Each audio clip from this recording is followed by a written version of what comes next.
नक्शा है ये भारत का है ना। और हेडिंग जो है वो भारत के इतिहास के बारे में है। ये भारत का नक्शा कैसा दिख रहा है तुम लोग को? अच्छा शेर की तरह लग रहा है कि पाकिस्तान को खा जाएगा ना। तो ये भारत का जो नक्शा है वो पूरे विश्व के नक्शा से बिल्कुल अलग है, यूनिक है ना। जब आकाश से देखोगे भारत के नक्शे को तो बिल्कुल अलग नजर आता है, कोई पहचान लेगा कि ये भारत है। तो भारत के इधर कौन है? हिंद महासागर, यानी तीन ओर से जल से घिरा हुआ है, ठीक है। और इधर कौन है? अरब सागर। और पूरब की तरफ बंगाल की खाड़ी। तो इस तरह से कह सकते हैं कि भारत क्या है? एक प्रायद्वीप है ना। बंगाल की खाड़ी और उत्तर की तरफ हिमालय पर्वत, ये सब हिमालय है ना। यानी देखेगा तो तीन ओर से किससे घिरा है? जल से। और एक ओर से हिमालय ओर से घिरा, मतलब भूमि से। तो वैसे भूभाग जो तीन तरफ से जल से घिरा हो ना, वैसे भूभाग को क्या कहते हैं? प्रायद्वीप ना। और जो चारों तरफ जल से घिरा हो उसको महाद्वीप।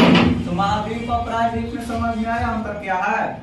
प्रायद्वीप जो होता है वो तीन ओर से जल से घिरा होता है, लेकिन जो महाद्वीप होता है वो चारों ओर से जल से घिरा होता है। एशिया एक महाद्वीप है, लेकिन भारत एक क्या है? प्रायद्वीप। क्योंकि एशिया चारों ओर से घिरा हुआ है जल से, और भारत सिर्फ तीन ओर से घिरा हुआ है।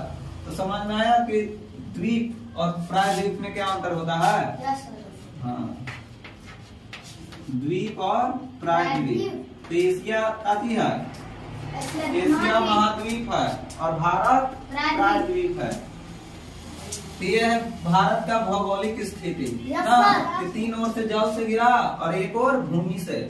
इधर चलेगा तो इधर मिल जाएगा कौन कौन देश? यहाँ से तो नेपाल है, फिर चीन, भूटान मिलेगा, म्यांमार इधर मिलेगा ना। ये सब भारत के पड़ोसी देश है। भारत के पड़ोसी देश को याद रखने के लिए शॉर्ट ट्रिक क्या है?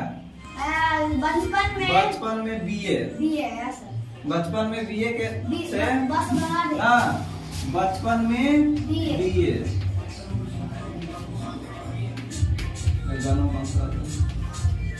बचपन में बीए से तुम आसानी से याद रख सकते हो कि भारत के कौन कौन पड़ोसी देश है।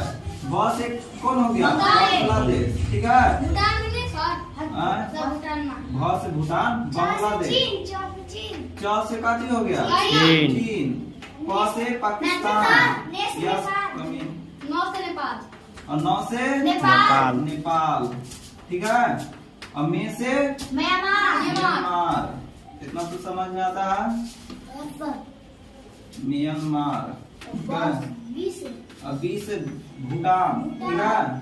बी एक से भाव होता है, अब ये से अफगानिस्तान, ये से अफगानिस्तान हो गया, ठीक है। हाँ, क्या पूछो? और ए से अफगानिस्तान हो गया। हाँ,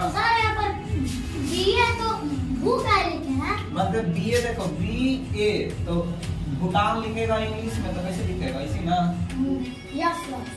तो शुरू में का दिया आया? बी, तो इसलिए बी एच नाम लिख के का लिख दिया? बी ए।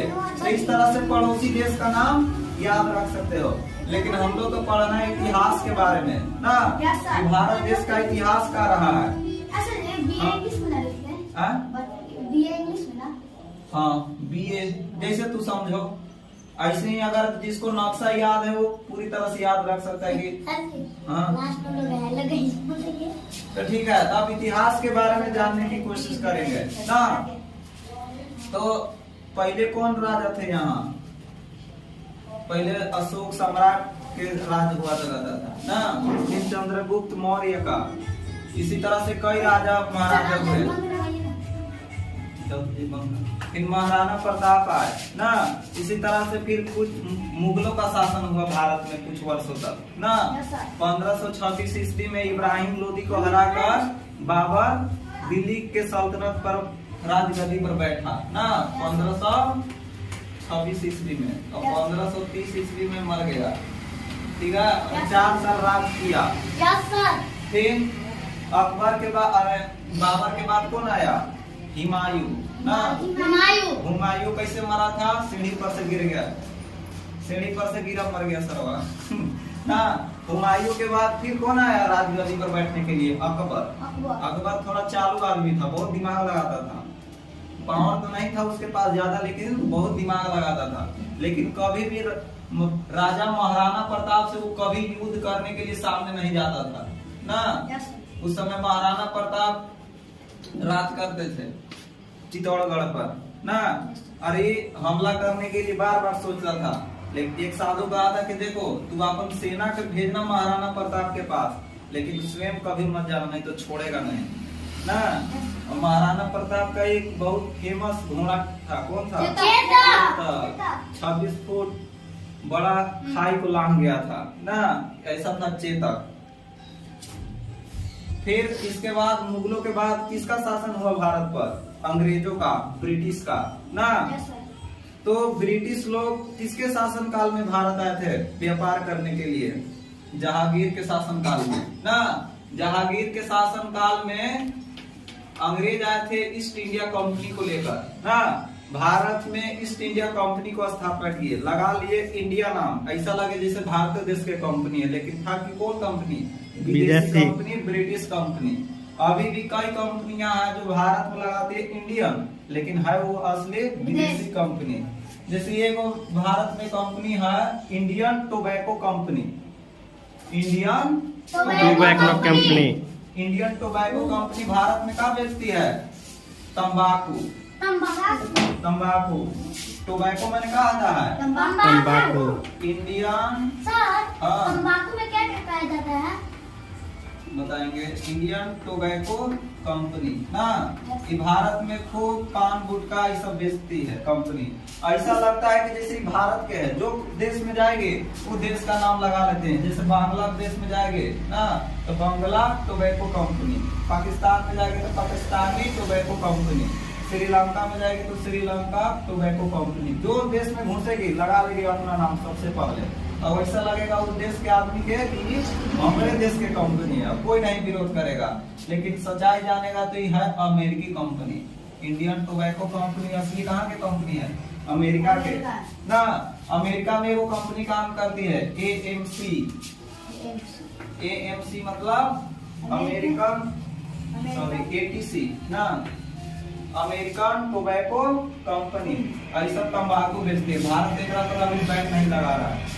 भारत के जो सरकार है वो खुली छूट दे रही है, बेचो इंडियन टोबैको कंपनी बेचो खूब ना। और हम लोग को लग रहा है कि हमारे देश की कंपनी है, तो ऐसे लूट हो रहा है हमारे देश का। विदेशी कंपनी हमारे व्यापार में पूरी तरह से घुस गई है और हमारे देश की अर्थव्यवस्था को एकदम खोखला कर दी है। अब बताओ सर तो हम लोग को जो प्रधानमंत्री है वो करने दूसरे देश में जाते हैं क्या? अपना कंपनी का मतलब यहाँ के कंपनी बहुत कम बाहर जाती है और विदेशी कंपनी अधिक घुस गई है भारत में। भारत को एक कंपनी गुलाम बनाया था पहले, कौन कंपनी? East India company. जब एक ईस्ट इंडिया कंपनी भारत को 500 साल गुलाम बना कर रख सकता है, तो अब तो 1000 कंपनी आ गई विदेशी कंपनी। अब पता ना कि कितना दिन तक हम लोग गुलाम रहेंगे। मोदी जी कुछ खिलाफ भी नहीं उठाते। कोका कोला जो बेचता है, कोका कोला कौन कंपनी है? अमेरिकन कंपनी, यानी भारत के अलावा दूसरे देश की कंपनी है ना। यानी वैसे कंपनी को विदेशी कंपनी कहते हैं ना, जो मल्टीनेशनल कंपनी होती है, एक देश से दूसरे देश में व्यापार करती है ना। वैसे कंपनी को कौन कंपनी कहते हैं? मल्टीनेशनल कंपनी, यानी बहुराष्ट्रीय कंपनी। भारत में भी व्यापार करेगी, पाकिस्तान में भी ना, इजराइल में भी, जापान में भी, ताइवान में भी, सब देश में घुस जाएगा। लेकिन कुछ ऐसे देश होते हैं जिनको जो बैन कर देते हैं, एंट्री नहीं देते हैं, कहेंगे कि तुम्हारे प्रोडक्ट में कोई क्वालिटी नहीं है, इसलिए हम तुमको अपने देश में नहीं बेचने देंगे। अब भारत ऐसा है ना कि सबको बुला लेता है, आओ आओ बाबू आओ, सब हमारे देश में व्यापार करो। तो हम लोग एकदम गधा बन गए हैं आज के दौर में। ये जो बताओ कि जो पेप्सी कोक है ना, पेप्सी कोक कोई पीने वाला चीज है? ये बताओ तो। पेप्सी कोक का जो नेचर है वो एसिडिक नेचर है। एसिडिक समझता है? अम्ल वाला अब जब बताओ कि जो सल्फ्यूरिक एसिड रहता है जो बैटरी में डालते हैं जिसको क्या कहते हैं, तेजाब, शरीर पर डालते ही शरीर को क्या कर देता है, जला देता है। तो मानो उसका पीएच थोड़ा कम है ना, पीएच उसका बहुत कम होने के कारण क्या होता है, बहुत स्ट्रॉन्ग एसिड है ना। और जो ये आती में है पेप्सी कोक में है वो थोड़ा काची है, वीक एसिड है, लेकिन फिर भी तो एसिड है। एसिड कोई पीने वाला चीज नहीं होता है ना, कम मात्रा में एसिड लेना चाहिए। जैसे कि इमली खाएगा तो उसमें कौन सा एसिड मिलेगा, टार्टरिक एसिड ना, और टमाटर खाएगा तो कौन एसिड मिलेगा, ऑक्सैलिक एसिड। सब कुछ में हमको एसिड मिल रहा है शरीर को जितना चाहिए, फिर भी कोका कोला का पी रहा है। तीसरी कौन, पेप्सी जो कोक है वो अमेरिकन कंपनी है। अब भारत के वैज्ञानिक इसको क्या किए, एक्सपेरिमेंट किए, रिसर्च किए ना लेबोरेटरी में, और कहे कि क्या चीज है, पेस्टिसाइड है, मतलब कीड़े मकोड़े का मारने वाला एक पदार्थ है, और उसी को मुंह में ढकेलेगा तो बताओ क्या होगा, फायदा नहीं ना करेगा। जो कीड़े मकोड़े को मारने के लिए उपयोग हो सकता है, जो लैट्रिन रूम को साफ करने के लिए उपयोग किया जा सकता है, उसी से अगर हम लोग अपना पेट साफ करेंगे तब तो शर्म वाली बात है। अमेरिका में सच बताओ ना तो कोका कोला बहुत कम आदमी पीते हैं, उसको टॉयलेट रूम को साफ करने के लिए यूज करते हैं हम लोग। अब भारत में उसी से अपना पेट साफ कर रहे हैं। तो पेट साफ करने के लिए भारत में बहुत सी चीज है ना। तो ये तो है पेप्सी कोक की कंपनी। भारत में एक ऐसी सरकार थी ना जो कोका कोला को भगा दी थी, बैन कर दी थी। क्या नाम था उनका, मोरारजी देसाई ना। मोरारजी देसाई भारत के प्रधानमंत्री एक पीढ़ी बने थे। वो जांच करवाए और कहें कि खराब चीज है तो कहें कि देखो 7 दिन के अंदर तू अपन पूरा कोका कोला को बाहर नहीं ले जाते हो, अपने देश में नहीं ले जाते हो तो ये भारत के संपत्ति हो जाएगा। मतलब जितना कोका कोला है ना तुम्हारे भारत देश में वो सब हमारा हो जाएगा और तू कुछ नहीं कर पाएगा। कहा कि अरे बाबू सब जितना हमको करोड़ों रुपया खर्चा हुआ है बनाने में, ये सब भारत का हो जाएगा। इसलिए वो 4-5 दिन के अंदर सब कोका कोला को भारत से ले जाके अपन देश में रख दिया। और फिर दूसर के सरकार आया और फिर इसको बुला दिए कोका कोला को। और आज के हीरो लोग खूब प्रचार करते हैं कंपनी के। तो विज्ञापन के पीछे हम लोग को नहीं भागना है ना। विज्ञापन एकदम झूठा रहता है, उसके पीछे नहीं पड़ना है, अपन दिमाग लगाना है। ठीक है, चलो ठीक है।